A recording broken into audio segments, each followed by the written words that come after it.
An excellent remedy for insomnia is to drink warm milk in the evening. Milk is a great natural calming agent due to the presence of inositol. An excessive deficiency of unrefined carbohydrates can cause sleep disturbances, as well as a magnesium deficiency.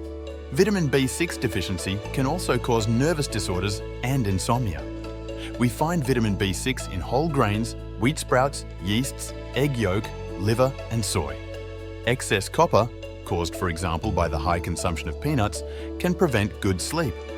In these cases, it is recommended to supplement with its natural antagonists such as zinc, manganese, and magnesium.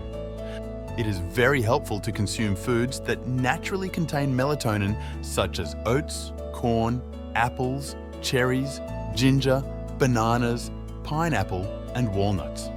It is also present in some vegetables such as onions, asparagus, radishes, and tomatoes. Finally, lithium combined with vitamin E can alleviate sleep disorders.